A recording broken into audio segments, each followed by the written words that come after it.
wings. In the country of Lycia lived a monster called a Chimera.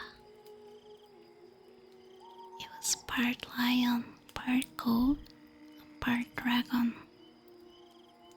but altogether ugly and terrible. His breath was fire, and wherever it went, the grain fields and cottages were burned. It ate cattle and people, so that the whole land groaned and trembled because of this dreadful creature.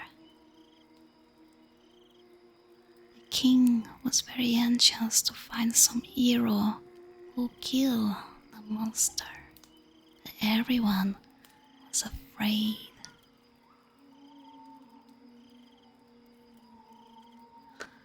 One day, a handsome man went to the palace and asked the king for something to do. The king told him about the Chimera and asked him if he would dare to meet and fight the beast. Bellerophon was the young man's name.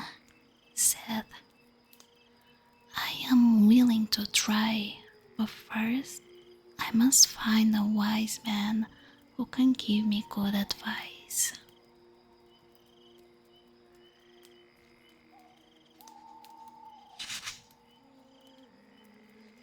They led him to an old wizard or soothsayer who told him, "The best thing you can do is to get the winged horses, Pegasus." "Where shall I find them?" asked the young man. "You must go to the temple of Athene tonight and sleep there. It may be that the goddess will appear to you and tell you what you need to know."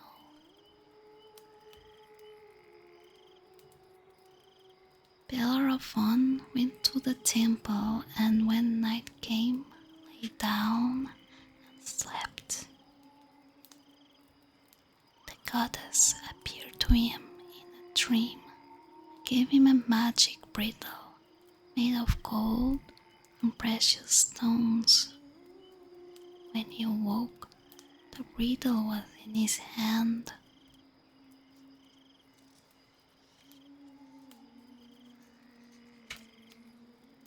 That day, the kind Athene led him to a well where Pegasus was drinking.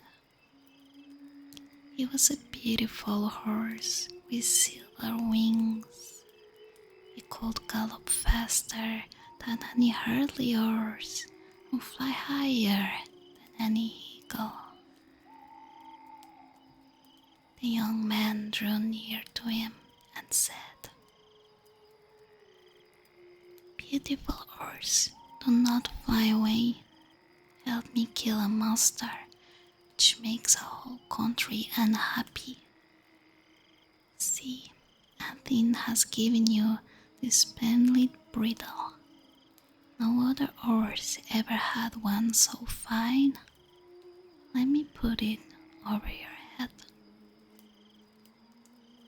Pegasus stood still, took the bit into his mouth, and let Bellerophon buckle his bridle.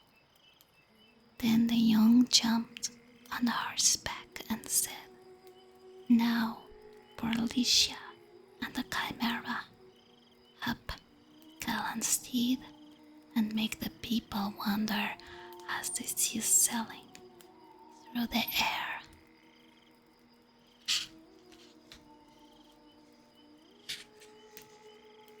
Up they rose and flew over mountains and rivers until they reached Lycia. They found the Chimera in a cave. It came out hissing and spitting fire.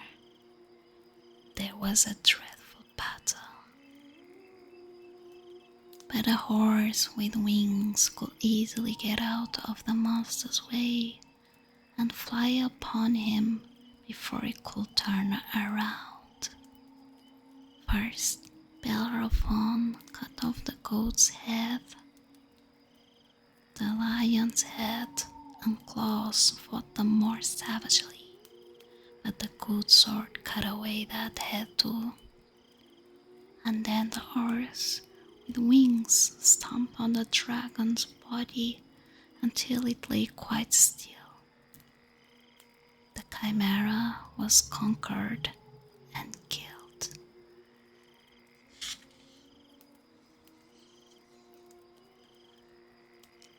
Bellerophon rode proudly to the palace, and the king was glad to hear the good news. He asked Bellerophon to do a great many other hard and dangerous things, and with the help of Pegasus, he did them all. But the young man grew very proud and insulting, even to the gods. He said he'll fly up into the heaven and live there, and nobody could hinder him. Zeus was angry and sent a gadfly to sting the horse. Pegasus gave such an unexpected jump that his rider was thrown and fell a long distance to the ground. Friends picked him up. "You are not much hurt, Bellerophon," they said, to comfort him. "Oh yes," he answered. "I cannot see, and I can hardly walk, and I've lost my horse with wings." He wandered about in the fields, lonely and blind and sorrowful, and after a while died in poverty and grief. The horse with wings flew back to Mount Helicon, where its real owners, the Muses, lived. Sometimes men caught him and kept him for a while. He could fly away as well as run away.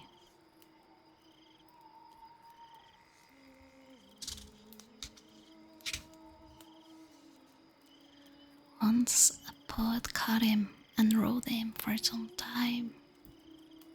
Poems sold for very little money in the market, and the poet said, "I can feed neither my horse nor myself. I will sell him, and the money will buy bread for some weeks." He took the horse to a fair and sold him to a farmer, who hitched him to a cart. He kicked the cart to pieces. They put him before a plow, but he galloped around the field and broke the plow. The farmer took a club and beat him cruelly. The horse hung his head and would not move. The gathers around, they said, "Your horse seems bulky. You were cheap when you bought him."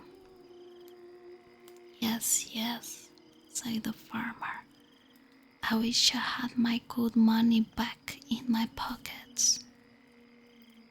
The young man had been looking closely at the horse. "Neighbor," he said, "let me try what I can do with this animal," and hitch him from the plow and take off the broken harness. This was done. The young man went to the horse's head and whispered, "By your bright eyes and wings, I see you are not of common earth. Let me mount upon your back, and we will astonish these dull people." Ours gave a softy whiny. The young man leaped on his back. Pegasus lifted his head, spread his wings, and sprang from the ground. Higher and higher they went, and while the people stood with open eyes and mouths, Pegasus and his rider flew away to the mountain of the Muses.